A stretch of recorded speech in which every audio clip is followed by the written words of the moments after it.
¿Qué sucede en el país? Tendencias del acontecer nacional en Análisis Situacional. Bienvenidos a Análisis Situacional.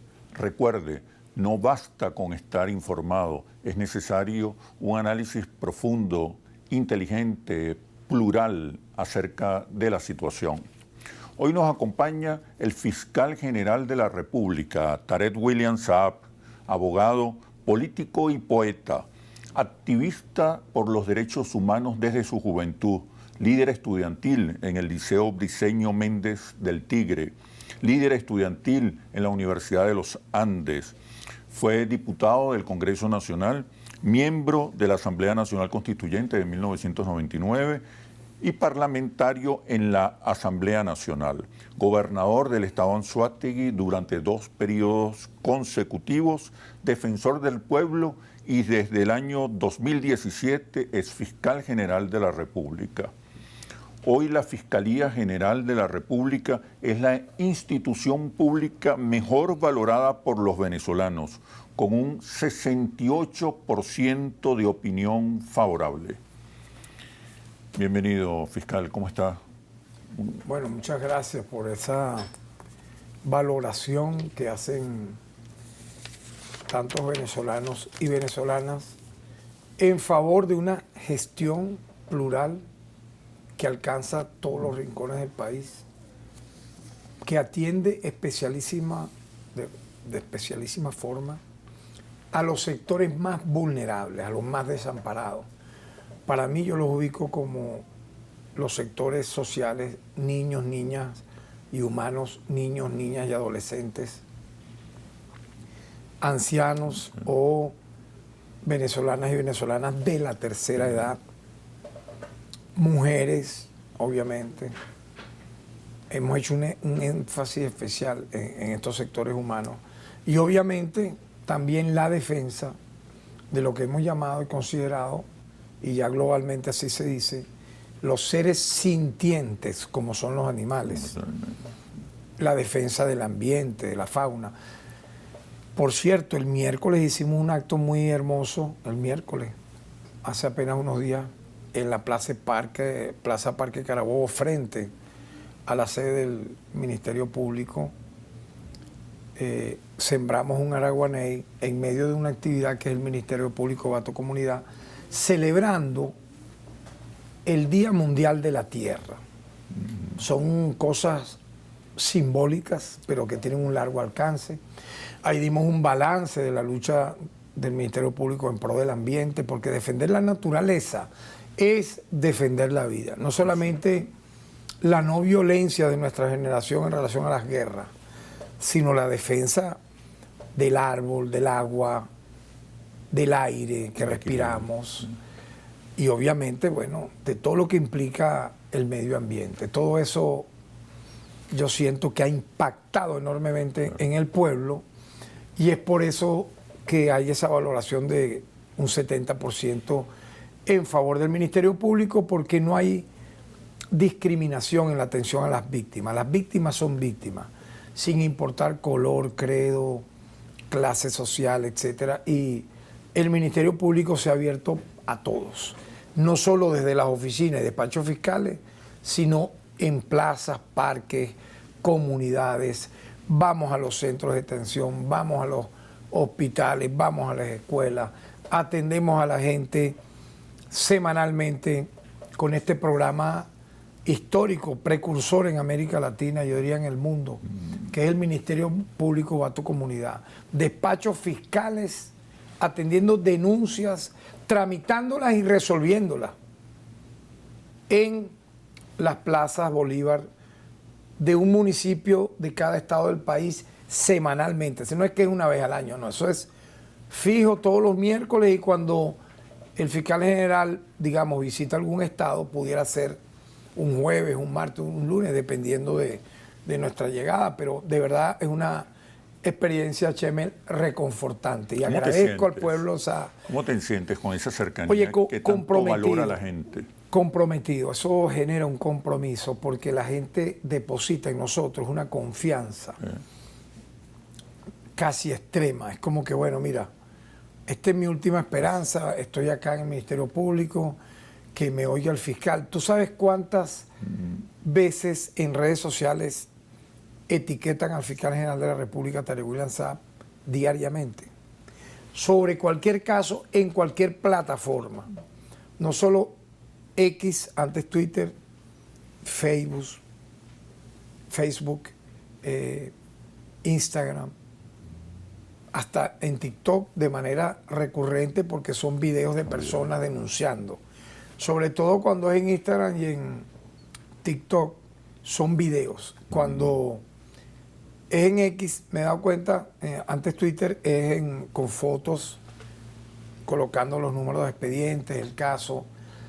Y yo desde que llegamos al Ministerio Público, coloqué una sala situacional para chequear esas denuncias, para verlas, para mirarlas, independientemente que pudieran tener o no, o revestir o no, de un carácter penal. Eso se verá luego que tú atiendes el caso. Y allí vamos nosotros tramitando a todo lo que haya lugar. Por eso es el impacto favorable de nuestra gestión. El impacto de la cercanía, que tanto valora la gente. Así Mira, es. te quiero hacer una pregunta, más allá de tu condición de fiscal, y más allá de los temas, o del tema particular que vamos a abordar hoy sobre el caso de corrupción en PDVSA Cripto. Yo quisiera pedirte una reflexión sincera, profunda, más allá de tu condición de fiscal, insisto, una reflexión como ser humano, como poeta, como ciudadano de izquierda, que tiene una sensibilidad especial. Muy especial. Acerca de la traición. La traición a un camarada, la traición a un hermano, la traición a un amigo, la traición a la confianza que se ha depositado en esa persona, la traición a los ideales, al pueblo, a la patria. ¿Qué significa en el marco de las investigaciones que has realizado recientemente, pero ahora como ser humano, como ciudadano? ¿Qué significa la traición? Pero me respondes, por favor, cuando regresemos a los comerciales. Sí. Ya venimos. ¿Qué sucede en el país? Tendencias del acontecer nacional en análisis situacional. ¿Qué sucede en el país? Tendencias del acontecer nacional en análisis situacional. Nos acompaña el fiscal general de la República, Tarek William Saab. Te preguntaba, fiscal, ya como ser humano, como ciudadano de izquierda, como militante en la defensa de los derechos humanos, que eso aporta una sensibilidad distinta definitivamente. ¿Qué significado tiene hoy, con relación a las investigaciones realizadas, qué significado tiene hoy la traición para ti? Fíjate, yo diría no solamente enmarcada en la investigación actual. Hemos visto, padecido, yo diría en todos los tiempos, en todas las eras, y hay una muy famosa, ¿no? La traición de Judas a Cristo. Y él lo consideraba su mejor hermano. Y fue el que lo llevó al martirio, ¿no? Es decir, la historia de la humanidad lamentablemente ha vivido enmarcada, y allí voy a responder progresivamente tu respuesta, a la lucha en pro de los valores humanos y obviamente de quienes desarrollan, ejecutan, imponen los antivalores. En una época pasada, tener antivalores, transgredir la ley, fomentar y promover el caos, participar en hechos que pudieran ser contra natura, que pudieran ser ofensivos a la especie humana, que pudieran ser, digamos, acciones temerarias de mal ejemplo hacia niños, niñas, adolescentes. Y así en escalas hasta llegar de lo micro a lo más terrible. Esos antivalores eran total y yo diría casi unánimemente, pero mayoritariamente repudiados y condenados, absolutamente. Las personas recibían un castigo dependiendo del nivel de acción ofensiva a los valores, desde presidio hasta, yo diría, ser señalados como esos malos ejemplos en los cuales no podían vincularse, vamos a decirlo en términos formales, a andar como si nada, de forma fraterna, con sus propios hijos. Llegaba un momento que hasta tú decías, no puede estar con sus hijos, tal o cual persona, porque podía ser los hijos víctimas de una acción contra natura, de una acción inmoral, de una acción indecente, de una acción ofensiva contra sus propios hijos. Calculemos entonces todo lo que te quiero decir, desde la familia hasta vecinos, amigos, etcétera. Y había también, fíjate, una sanción moral contra ese tipo de personas, contra ese tipo de gente. Incluso, voy a un ejemplo en primera persona, ya que me lo preguntas tan directamente. Nosotros, yo me siento honrado, mira, cada vez que puedo, no siempre hay oportunidades para ello, cada vez que puedo lo digo. Haber nacido a principios de los años 60 del siglo pasado, yo concretamente en 1962, en septiembre, cumpliré en septiembre 62 años, para mí ha sido una dicha y un privilegio. Ha sido algo excepcional y yo casi lo llevo a un nivel a lo que estamos viendo ahora. Es como un milagro, puesto que los valores que yo aprendí en mi hogar, en las lecturas que tuve acceso de forma directa, siendo un preadolescente y un adolescente, ojo, no universitario, estando yo en el Tigre, saliendo de mi casa, pasando por la librería Tixi en la calle Bolívar y ver en las vitrinas desde libros publicados por Seix Barral, la editorial española emergente de la época, que dio el paso al boom latinoamericano, y poder acceder de manera directa a la poesía de Pablo Neruda, a los libros de Gabriel García Márquez, en aquel momento, imagínate, a la poesía de Miguel Hernández, de García Lorca, desde esos contemporáneos del momento que eran parte de una especie de fraternidad positiva, hasta autores venezolanos, que luego fui conociendo ya en mi etapa de no adolescente menor de edad, sino como joven estudiante universitario en la Escuela de Letras en Mérida, en la ULA. Allí había una librería universitaria excepcional que me abrió un mundo. Entonces fíjate lo que te digo, nuestra generación amó la lectura, amó el arte, amó la buena música porque no era música, sino letra y música. Había una lírica y ahí influenció enormemente la Beat Generation. Los que lucharon contra el conservadurismo estadounidense a finales de los años 40, de los 1940, y durante todo lo que fue la década de los 50 del siglo pasado, donde estaba la guerra de Estados Unidos contra Corea, y toda esa cosa aristocrática, conservadora extrema. Este movimiento, que era grupal, pequeño, inspiró con su literatura, fíjate lo importante de un libro, con Jack Kerouac con On the Road, Allen Ginsberg con Aullido, The Howl, Burroughs con El Desayuno, Ferlinghetti con su librería City Light en San Francisco, California. Fíjate, era un grupo pequeño, pero que impactó enormemente la sociedad estadounidense y a toda América, incluyendo Venezuela, puesto que fíjate, cuando Allen Ginsberg, a mediados de los 50, publica el libro The Howl, diciendo en sus primeros versos, he visto las mejores mentes de mi generación perderse por la locura, estoy aquí interpretando, etcétera, ¿no? Ese libro fue prohibido, encarcelado el editor, sometido a juicio. Ferlinghetti fue el que le publicó el libro. Y fueron a tribunales penales porque decían que el libro era ofensivo, que no sé qué más. Ganó el juicio Allen Ginsberg y se convirtió en un boom, más bien, lo que quisieron hacer en contra de él. Ginsberg luego aparece apoyando la Revolución Cubana.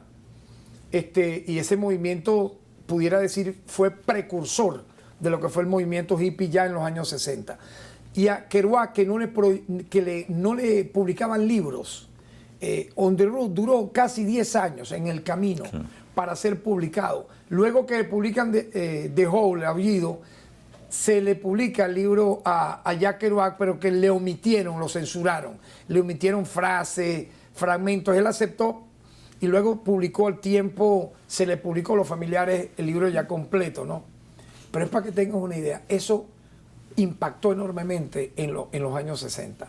Entonces, la Beat Generation te hablaba del budismo. Estaba Gary Snyder hablando del budismo. De hecho, hay un libro de Jack Kerouac que se llama Los Vagabundos del Dharma. El Dharma es obviamente la parte básica, como dice la Biblia, del budismo, ¿no? El Dharma, el noble sendero óctuple, etc. Yo tengo tatuado ese símbolo en mi brazo. Entonces, obviamente, fíjate los valores de los cuales te estoy hablando. La paz, la espiritualidad, el amor. Peace and love de los hippies no es solamente ya de los hippies, es del mundo, de una generación. Humanidad. La música, el rock and roll rebelde que nació con Dylan, que siguió con Jim Morrison, influenciados por ¿quién? Por la Beat Generation, para que tengas una idea. Que luego impactaron en los Beatles, en Joan Baez, en la trova cubana, en Silvio Rodríguez, a quien he conocido personalmente, un genio inolvidable, en parte de lo que fue la música de la trova española y latinoamericana. ¿Cuáles eran nuestros valores? La lealtad. Como te dije, la espiritualidad, el amor a la familia, la cultura, la cercanía a la gente, la empatía, ponerse en el lugar del otro. Y eso yo lo vinculo mucho a lo que tú hablaste, a los movimientos rebeldes de izquierda, la izquierda humanista, la izquierda llena de valores en favor de todo esto que te digo y que lo hemos llevado en la trayectoria de nuestra vida. No solamente como dirigente estudiantil, como escritor, como poeta, está en nuestros mensajes, en nuestro legado. Y ahora en el Ministerio Público. Entonces, fíjate, cuando tú impones entonces un discurso televisivo, radial, de prensa, de mass media, de películas, de teleseries, Hollywood, Netflix y todo lo que vaya a salir, lo que tú quieras salir, incluso tienen el poder de convertirlo underground, lo que está como contracultura, lo captan, infiltran esos movimientos y lo ponen a trabajar a favor de ellos, lo que lamentablemente ocurrió con el movimiento hippie. La FBI está comprobado, los infiltró con la droga y acabó un movimiento que puso en jaque, tú lo sabes, a la sociedad estadounidense conservadora de la época, porque era la lucha ahora contra la guerra de Vietnam, que era algo clave en ese momento para la política guerrerista estadounidense y los conciertos que se dieron al aire libre. Tú sabes lo que es meter en Woodstock en 1969. La población era pequeña, más de 500,000 de jóvenes que estuvieron ahí cantándole a ¿qué? A la libertad, a la paz, al amor. Ahora, y eso, escucha, eso impactó en el Mayo francés, eso impactó en Europa, eso impactó en el planeta. Entonces, un traidor se traiciona primero a sí mismo, se convierte en lo que te acabo de decir, en un hombre que veja, que ofende, que va en contra, si tú me vas a permitir decírtelo, contra las propias leyes de la espiritualidad. La espiritualidad tiene unas leyes, tiene una forma de actuar, oye, mira, colectiva e individualmente. Estas personas, escucha, ofenden, transgreden, los traidores, todo esto, se traicionan a sí mismos, a sus familiares, a la patria, a la vida, y óyeme, si le das un cargo, destruyen todo lo que está a su paso. Ahora, esto es endiosado, y allá voy, por los grandes medios, redes, etcétera. ¿Sabes por qué? Porque llegan a convertir a los malévolos, a los monstruos, los buscan barnizar. Por ejemplo, ¿qué monstruosidad más grande en el planeta Tierra que la que está cometiendo Israel en Gaza desde noviembre, diciembre, enero, febrero, marzo, abril? 6 meses donde la infraestructura de Gaza quedó arrasada. Allá no existe hospital, escuela, liceo, parques. hospitales, nada. Se aproximan a los 40.000 muertos, más de la mitad mujeres, niños, ancianos, bebés recién nacidos, mujeres embarazadas.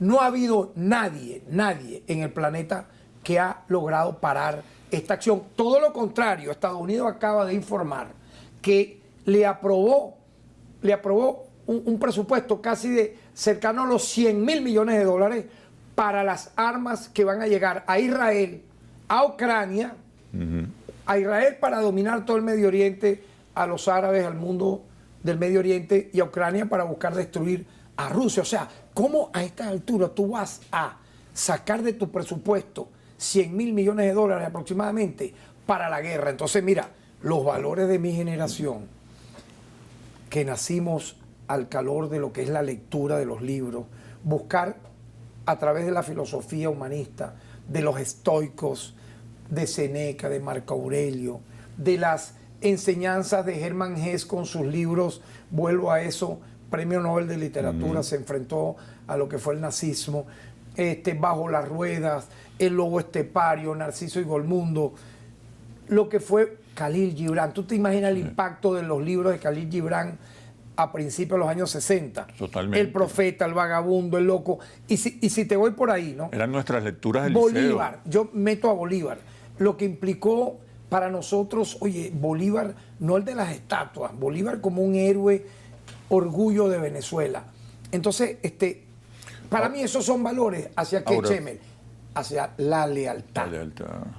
Los antivalores que van contra todo esto que te narré ¿Y cómo te son sientes? de la traición. ¿Cómo te sientes cuando la traición la ves tan cerca, tan al lado de ti? Bueno, mira, pero respóndeme cuando Dios regresemos de los con nosotros. comerciales. La primera frase. Ya venimos. ¿Qué sucede en el país? Tendencias del acontecer nacional en Análisis Situacional. ¿Qué sucede en el país? Tendencias del acontecer nacional en Análisis Situacional. Nos acompaña el fiscal general de la República, Tarek William Saab. Te preguntaba, ya para concluir ese tema, ¿qué se siente tener a la traición tan cerca y verla completamente desnuda? Bueno, asco al lado de dignidad para convertir ese hecho repugnante, repelente, en una acción de justicia, o sea, como respuesta. Los budistas decimos, toda acción tiene una reacción, para bien o para mal. Si esta gente ha actuado con mal desde el principio, porque estuvieron complotados desde el principio, eso no fue que fue un repele que llegó al final. Hay una conspiración política detrás también de la corrupción. Yo lo he explicado de esta manera, y si me permite. Es corrupción al más alto nivel, ligado a conspiración económica para liquidar la moneda venezolana, disparar el dólar paralelo, saquear las arcas de la nación y no dejar absolutamente nada dentro de las arcas de la nación. Cosa que comenzó a sentirse en el 2022. Sí. Comenzó a sentirse, y ahí es donde arranca la lucha de la trama contra la trama PDVSA Cripto. En octubre, noviembre, diciembre, la Fiscalía comenzó a visualizar el inicio de esa trama del año 2022 y tuvo su, vamos a decir así, arranque, ya no como preámbulo, te hablé del preámbulo. Sí. Preámbulo fue octubre, noviembre, diciembre, enero, febrero. Octubre, noviembre, diciembre de 2022, enero, febrero de 2023, marzo 2023 arranca la primera fase con 54 detenidos. Sí. La segunda fase arranca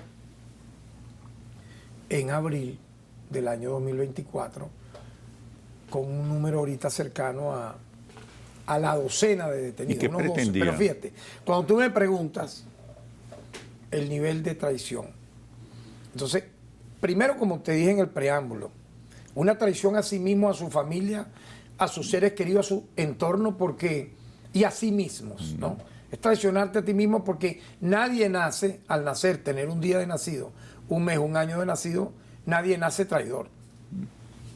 Eso va dependiendo de la educación de tu hogar, lo que consigues en la calle, con quién te relacionas, con quién compartes. Por eso es tan importante el mensaje que siempre le doy a los niños y a la juventud. Con quién hablar, con quién compartir, quién va a ser tu influencia directa. Ya te comenté las mías: los libros, la música que tuviera mensajes, mi familia, mi padre, mi madre, que trabajaban de sol a sol ambos en un hermoso local, Almacén Río, un local legendario en la Callejón Zulia del Tigre, en el sector Casco Viejo. Todavía está nuestra casa paterna allá, a la cual frecuento. El trabajo con tu familia, ¿verdad? Buscar horizontes en función de una rebeldía con causa, rebelde con causa, ¿ok? Buscar unirte, entonces buscas ya unirte a personas que tienen esa empatía contigo, que piensan como tú, y entonces te agrupas a colectivos, ya no eres tú solo individualista, porque ser ermitaño es lo peor también, aislarte.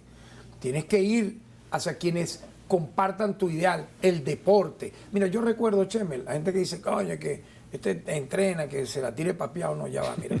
Yo era un chamito en el liceo y buscaba un tubo, una tubería de agua, con 2 latas de leche, se llamaban en aquella época, puedo decir la propaganda, leche clean. Le colocaba cemento y tú hacías una mancuerna, una pesa, te obligabas a hacer flexiones, bueno, hasta que quedaba rendido.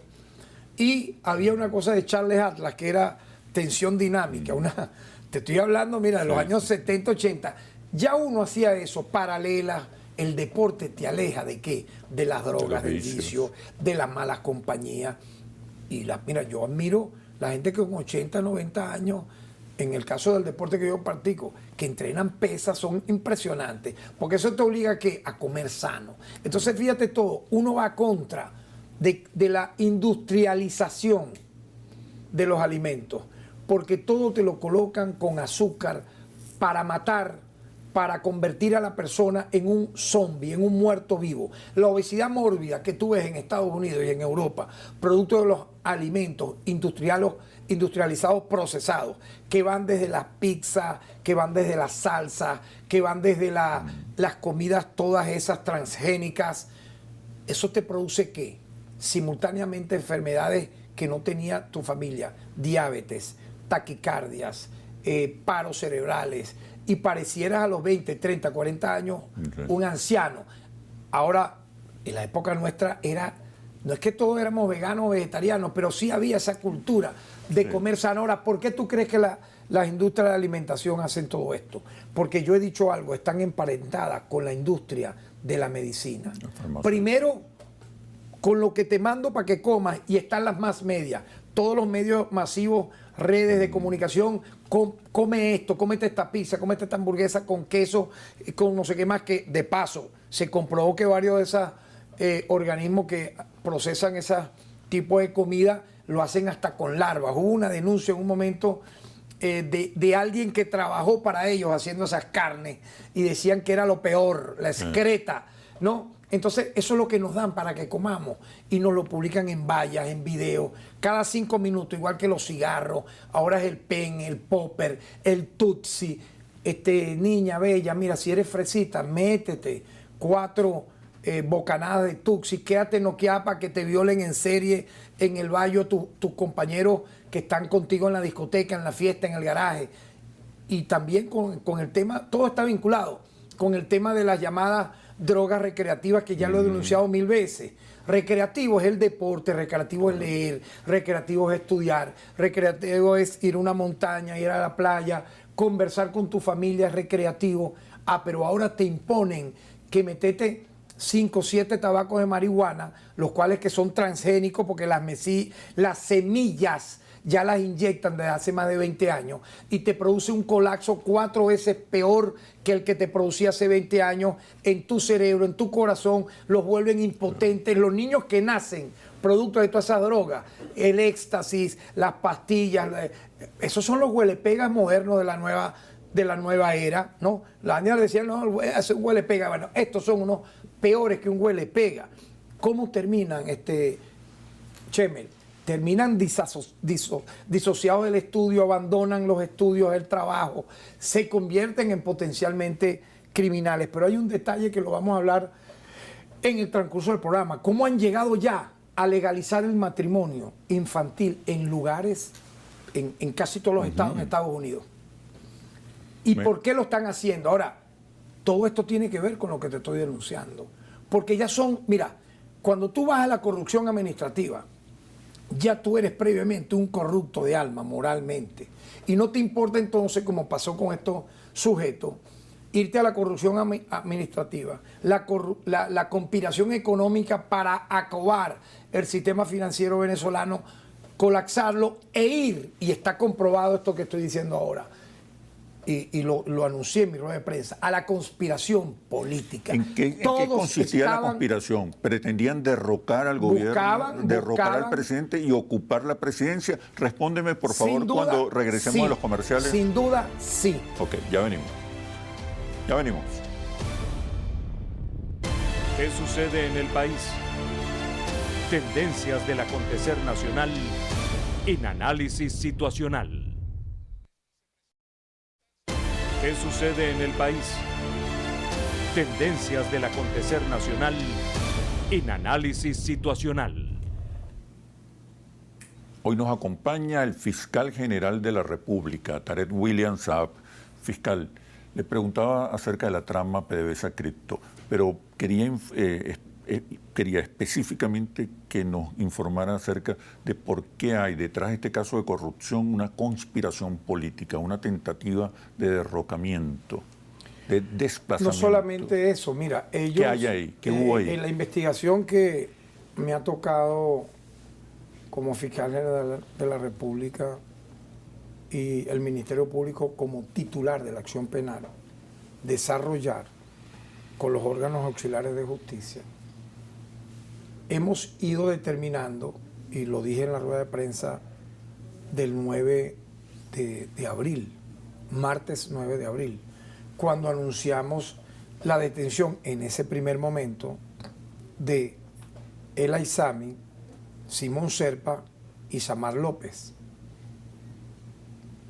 Para que tengas una idea, agarramos tan fuera de base a los enemigos de la patria de todas las horas, que decían, por ejemplo, que en el caso del Aizami ni siquiera vivía en Venezuela, que vivía en Dubái, que estaba en Emiratos Árabes Unidos.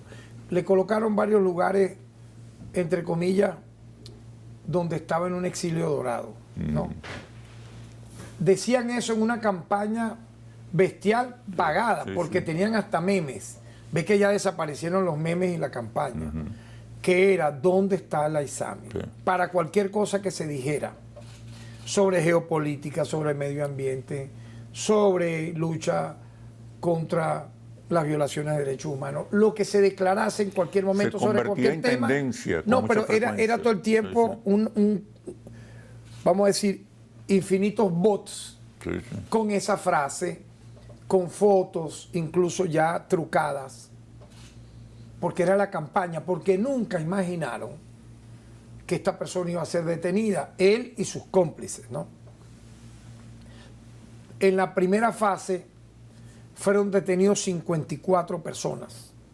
En el avance de la segunda fase, cuando yo doy la rueda de prensa, para que tengas una idea, que yo me paro, ponte a las 12:50 al mediodía del 9 de abril, estas personas habían sido detenidas aproximadamente una hora antes, es decir, en tiempo real.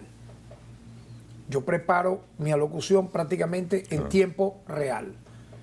¿Para qué? Para que no se filtrara la información, para que no se supiera lo que estábamos en marcha realizando. ¿Producto de qué? De que 5 testigos se acogieron a la delación e informaron con lujo de detalles la manera como estaban comprometidos estos 3 ¿En qué consistía sujetos. La conspiración política? ¿Quería ser presidente alguien? Pero allá voy, pero fíjate, es que ha avanzado esa segunda fase y ahorita tenemos detenidos, entre otros, a Daniel de Gracia Suárez, Levin de Gracia Suárez, y Carmelo de Gracia Suárez.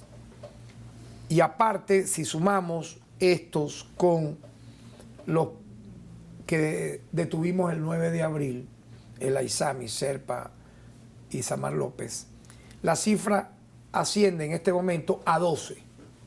Si suman los 54 de marzo a abril del año pasado a estos 12, ya van aproximadamente 66 detenidos. Y en esta segunda fase van 12.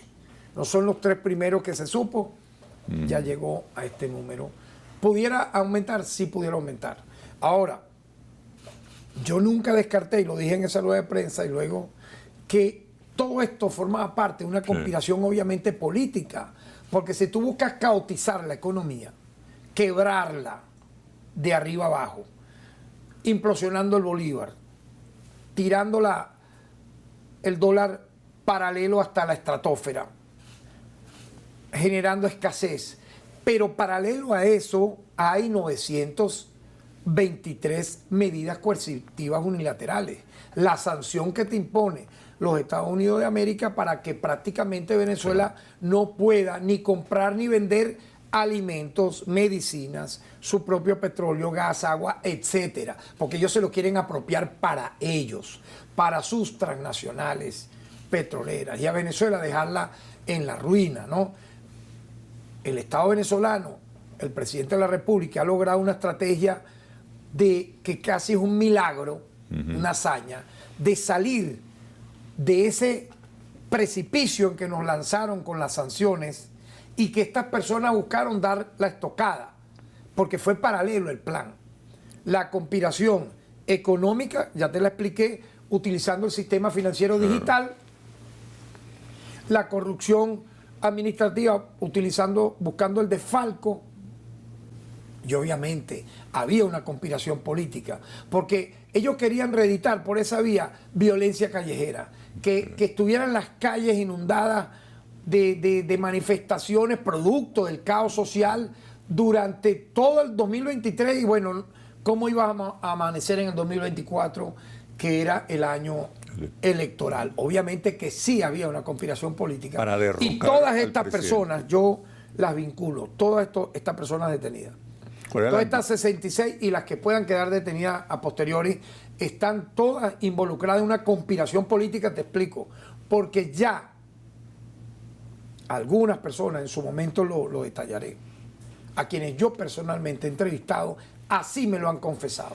Había complicidad Escúchame, internacional. No estás captando, había complicidad. No estás captando, Cheme, no. Me lo han ya confesado. Tú me preguntas, yo te digo, es que ya me lo han confesado.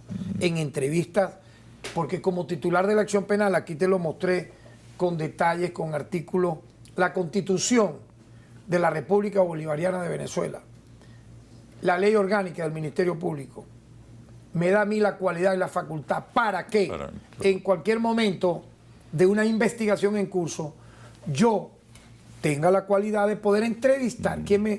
Por Dios, que no lo hacían los anteriores, pero ¿qué van a hacer los anteriores? Si los anteriores todos estuvieron metidos en querer destruir al Ministerio Público como institución.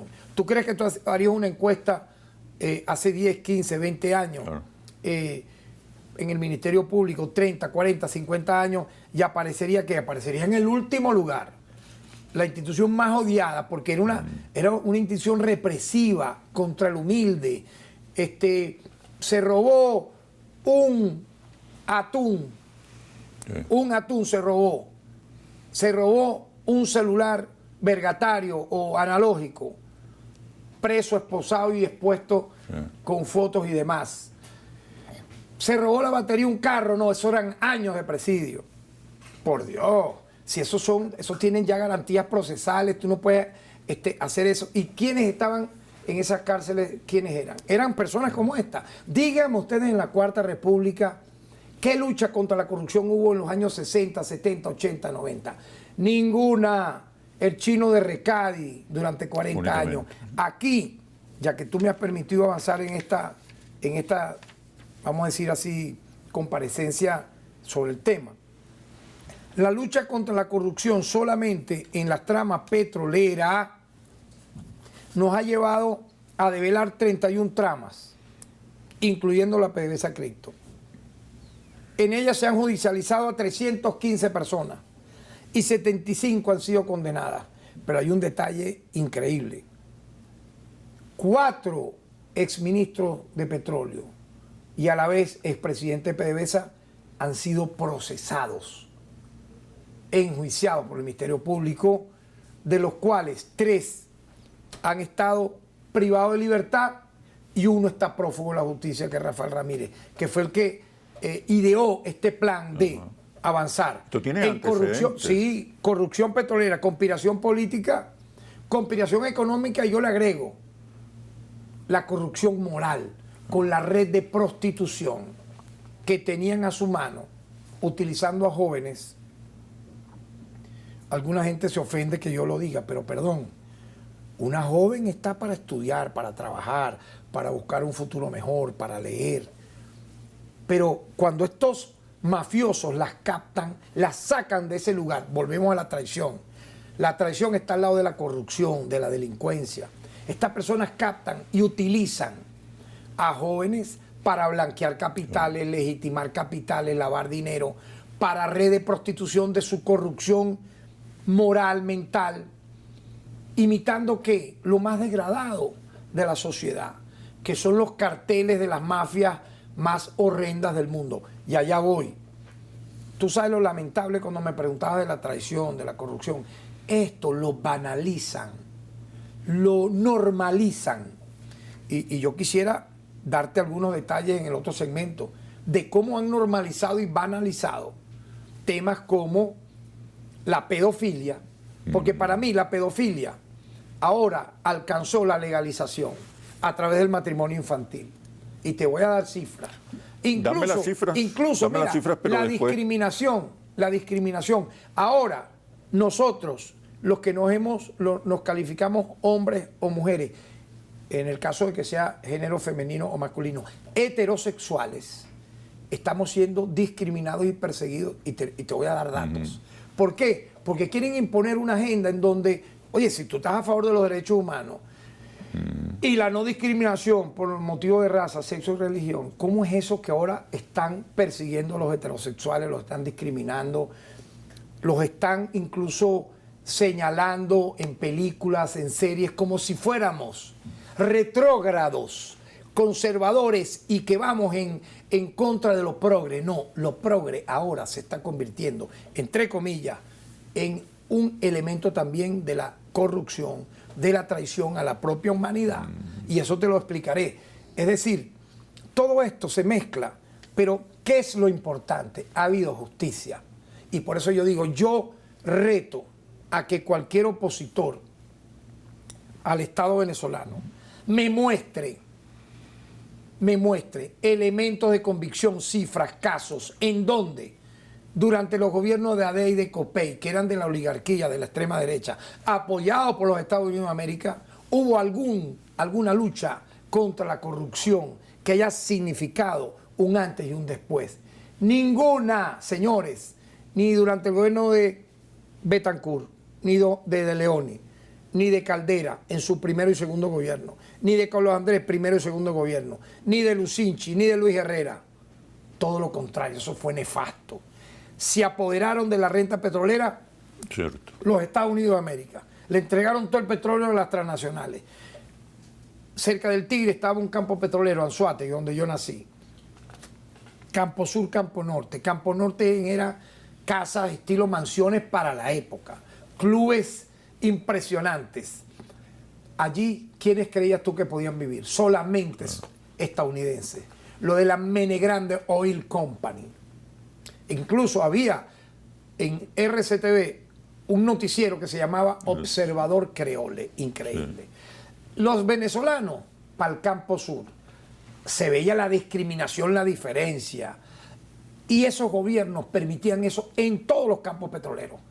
Pero en el trabajo de la llamada PDVSA no entraban venezolanos en algunos lugares, porque ahí estaban las computadoras y los técnicos estadounidenses y sus socios y sus cómplices. Entonces fíjate lo que ha costado a partir del año 99 generar otra cultura y contra qué hemos chocado, contra quienes durante los años 60, 70, 80, 90 impusieron la corrupción como norma, la entrega. Entonces ha sido una lucha difícil, ¿sabes por qué? Porque ese enemigo está en la periferia, está afuera disparando, está adentro. Y estas personas, ese es el ejemplo que quiero dar, han sido detenidas, procesadas, juzgadas. Y los que creían que nunca iba a ser detenido el Aizami, ahorita se callaron la boca. No dicen nada, ya quedaron, mira, ellos tuvieron un año gozando, creyeron ellos que iban a gozar de por vida con este tema. Ahora quedaron descolocados y tú notas la histeria, la furia, porque son personas pagadas para ello. En algunos canales de YouTube, en live que hacen en cualquier red social, etcétera, y ya no tienen esa excusa que antes les sirvió para monetizar 3 lochas. Ahora, yo pienso y creo que esta segunda fase es tan impactante o más que la primera. ¿Por qué? Con eso te digo todo. ¿Por qué? Pero dímelo después que ¿Por qué? regresemos Porque de los comerciales. la conspiración política ya la tenemos Contenida. totalmente radiografiada.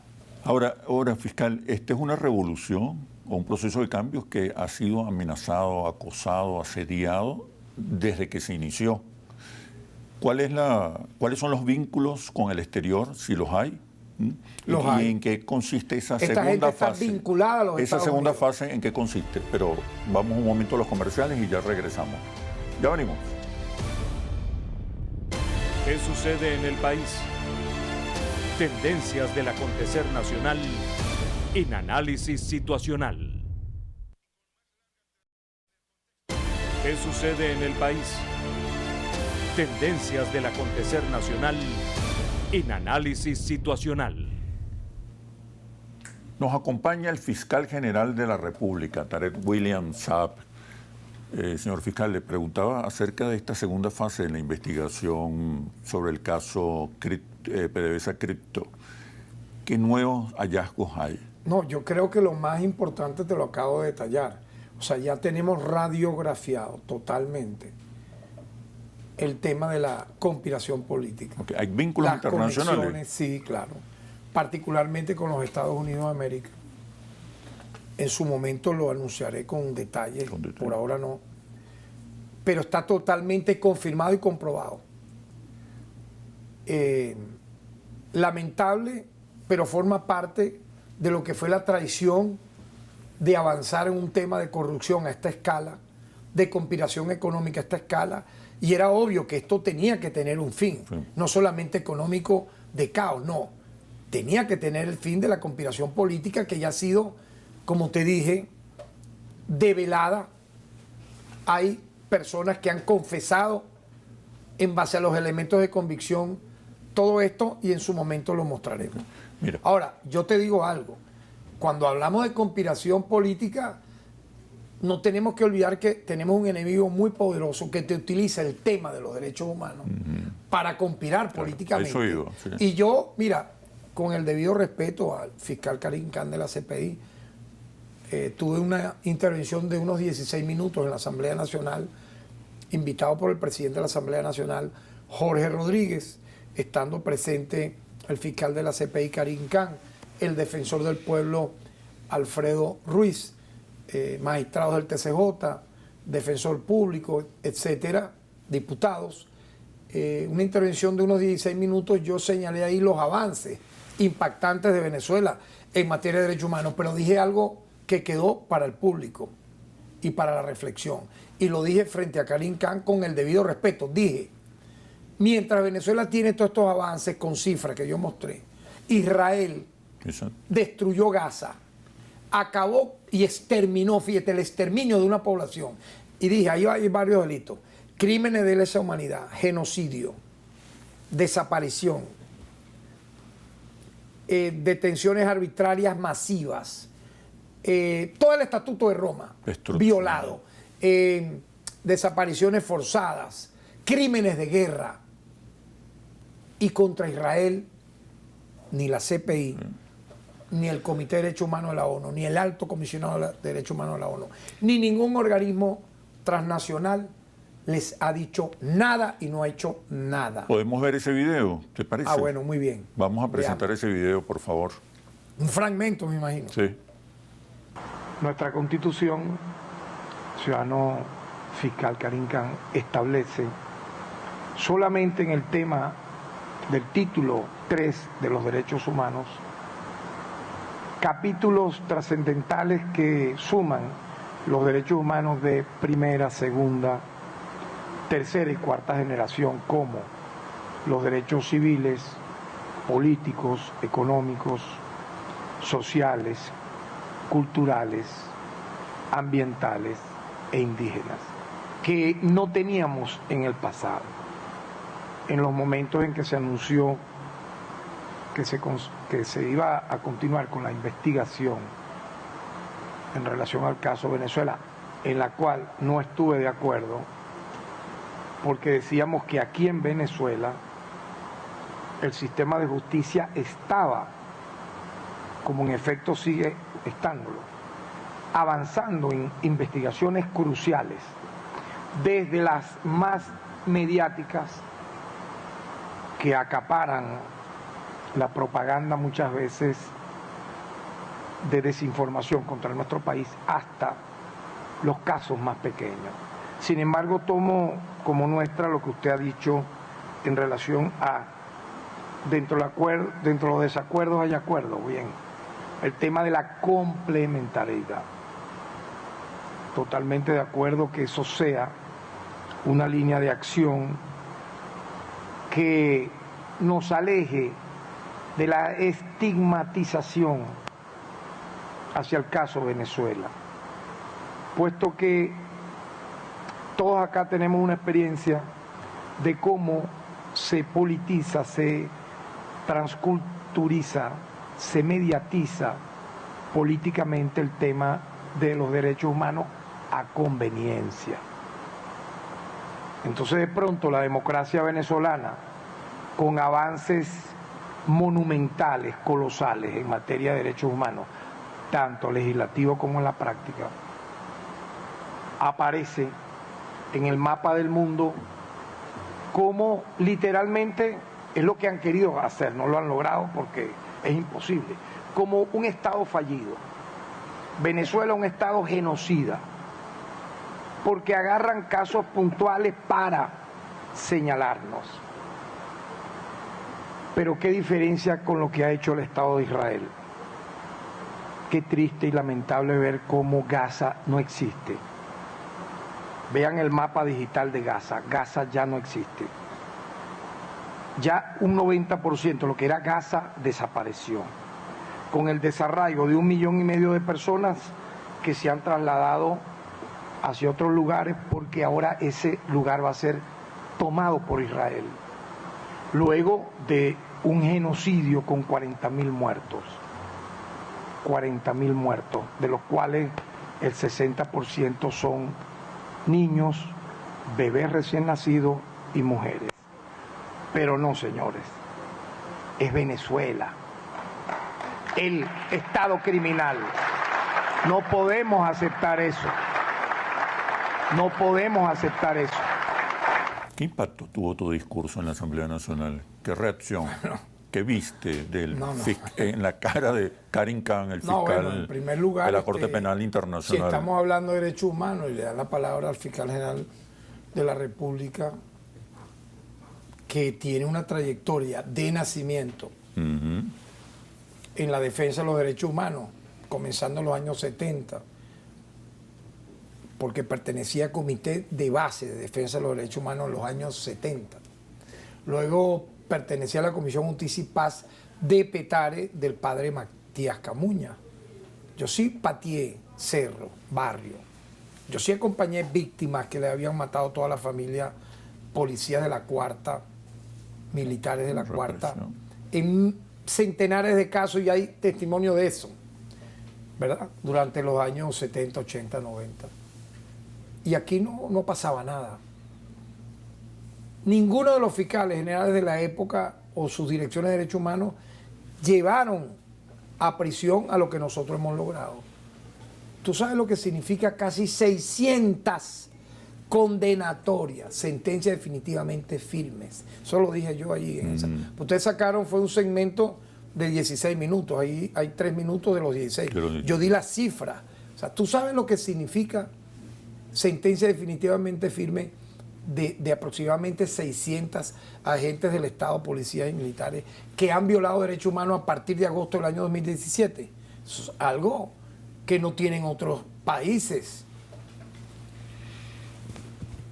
Casi más de 200.000 diligencias, 200.000 diligencias en 7 años en favor de los derechos humanos. Diligencias son inspecciones, acciones judiciales, entrevistas, protección a testigos y víctimas de violaciones a derechos humanos, etcétera, etcétera. Casi 2.000, más de 2.000 imputados, y así sucesivamente. Ah, no, mano, como dije yo ahí.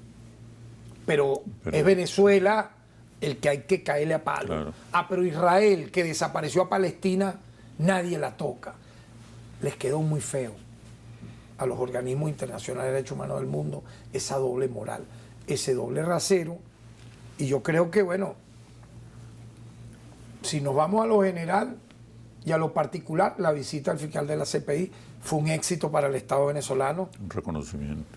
Para el pueblo venezolano, para la nación venezolana, puesto que se ha creado una oficina técnica muy importante donde vamos a trabajar en formación de funcionarios, fiscales y jueces, donde vamos a incluso promover leyes que se suman a decenas de leyes y el título 3 de los derechos humanos de la Constitución en protección a los derechos humanos.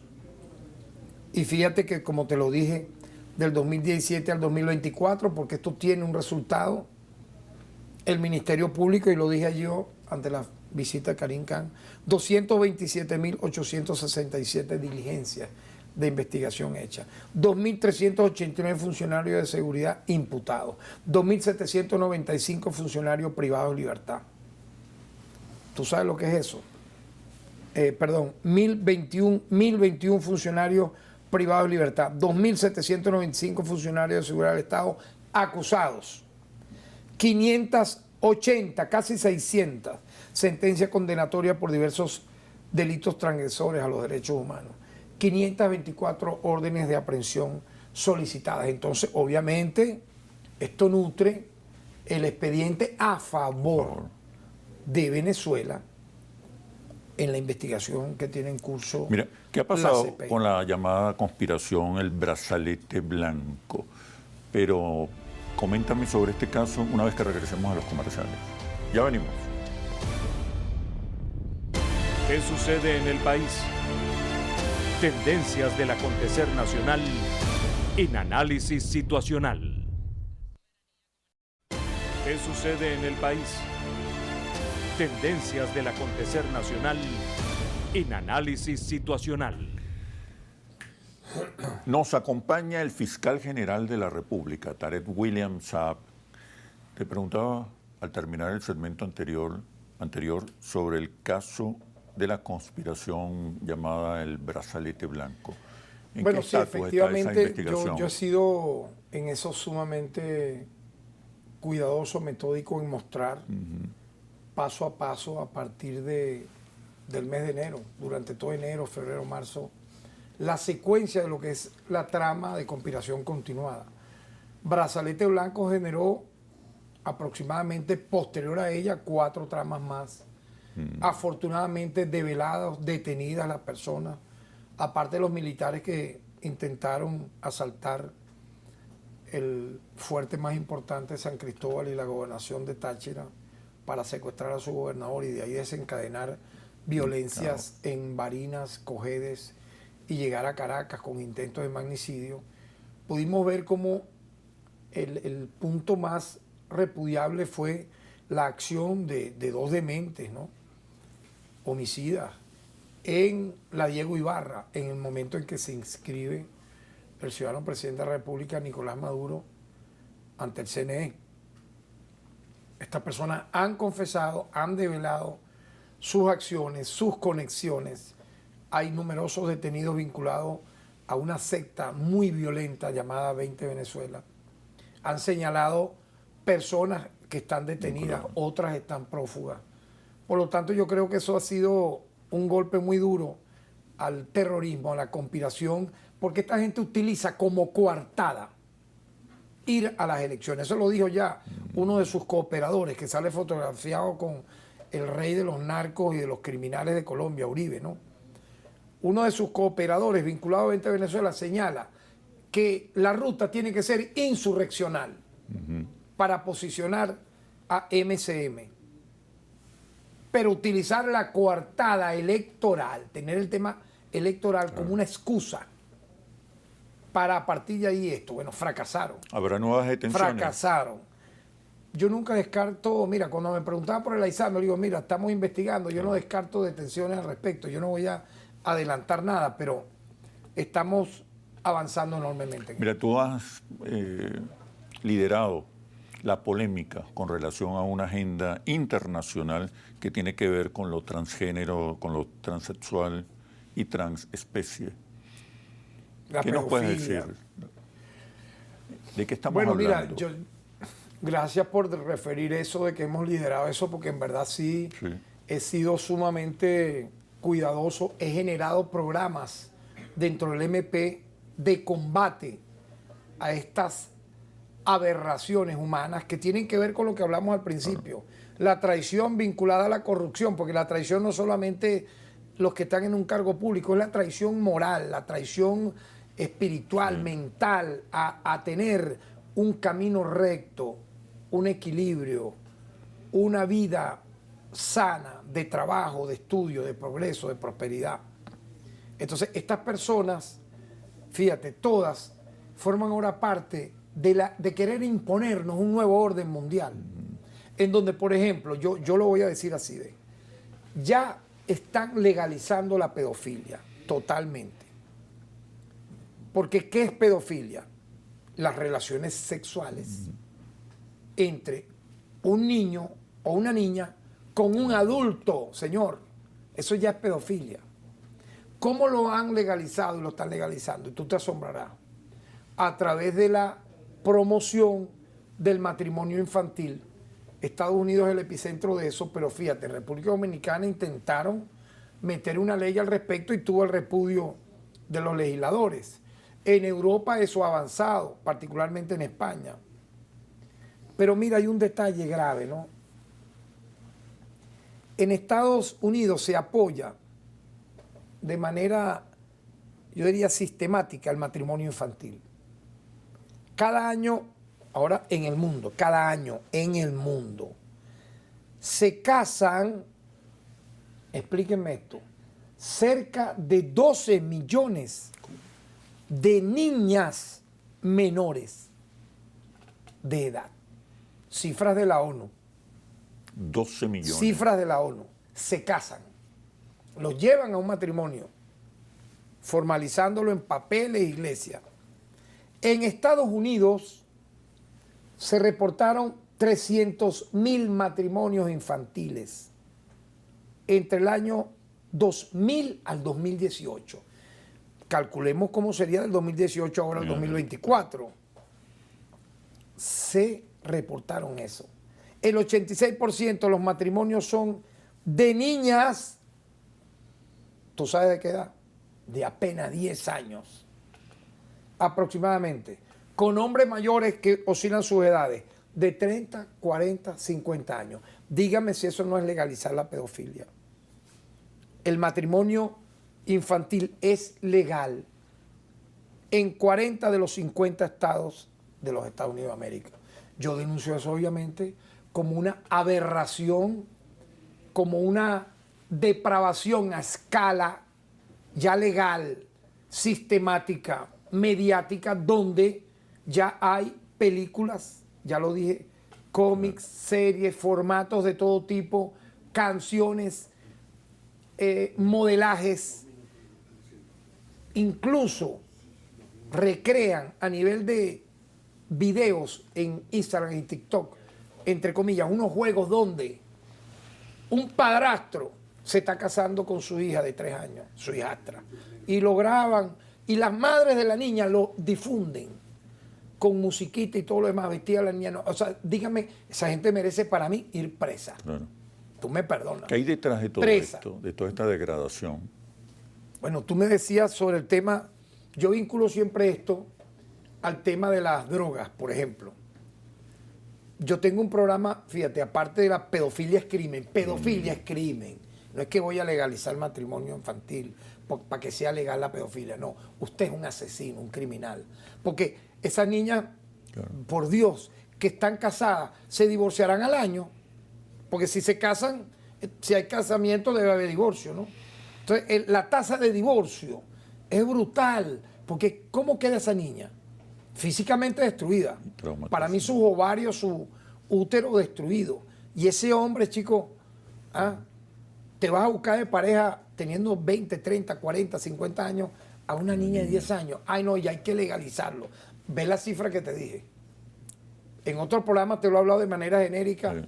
Me estás preguntando, bueno, porque he polemizado sobre el tema, te traje cifras. Pero fíjate, yo pienso que es acabar con la familia y con la humanidad. Yo lo he dicho. Se acaba de esta manera paralelamente con la industrialización de los alimentos procesados para producir diabetes, cáncer, infartos, muerte prematura, que enriquece a esas industrias y enriquece a la industria de los laboratorios, la industria médica, porque entonces quedan con tratamientos de por vida y mueren jóvenes igual. Eso a la par del tráfico de drogas para matar también a la humanidad, porque matan, jóvenes mueren, desertan de las escuelas, los instigan al suicidio, son unos genocidas. Todo este imperio que está detrás de esto son genocidas seriales, merecen el repudio y la denuncia, porque yo creo que existe gente decente, chicos, de este mundo que está en contra. Ahora, fíjate, nos quieren imponer, me preguntaste, los transespecies.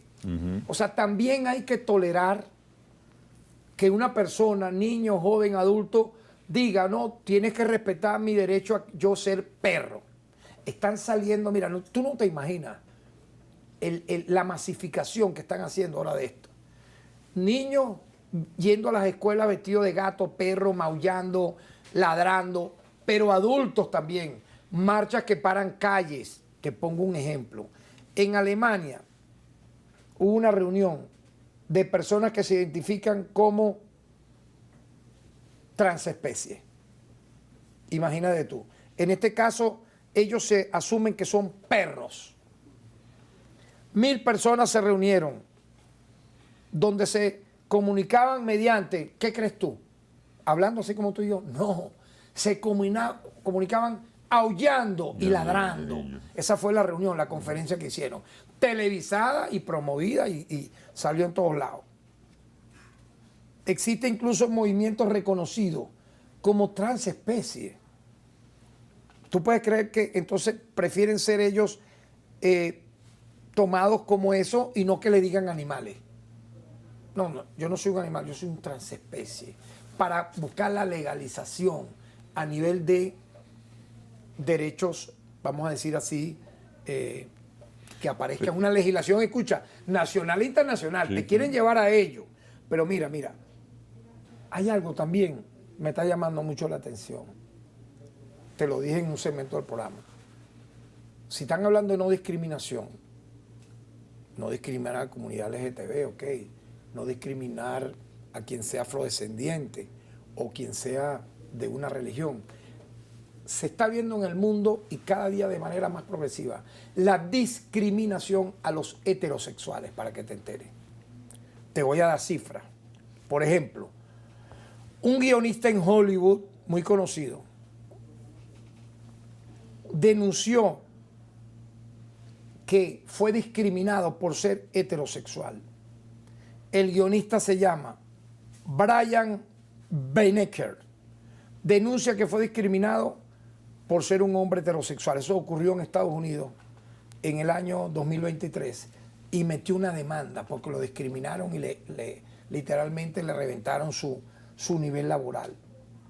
Un grupo de ejecutivos de una firma del Reino Unido, grupos de ejecutivos fueron despedidos por ser heterosexuales. Te estoy diciendo dónde. Inglaterra, año 2023. Igualmente despidieron un profesor en Estados Unidos por ser heterosexual y tener una familia tradicional. Eso ocurrió en el año 2013. Hay fotos, pero esto te estoy colocando 3 ejemplos puntuales. Esto se está masificando, esto se está promoviendo a través de la mass ¿para media. qué? ¿Para qué? Ahora, no te voy a dar trabajo si hablas de que eres heterosexual. No te voy a dar chance de que crees un contenido si ese es de heterosexual.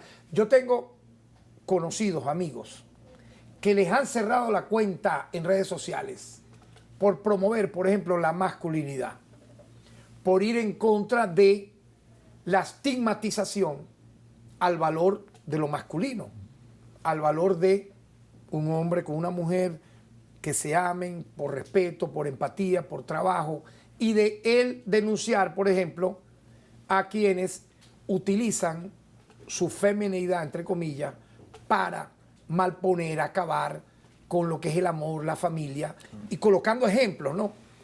Esta persona, conozco de al menos 2, le cerraron las cuentas por esa razón.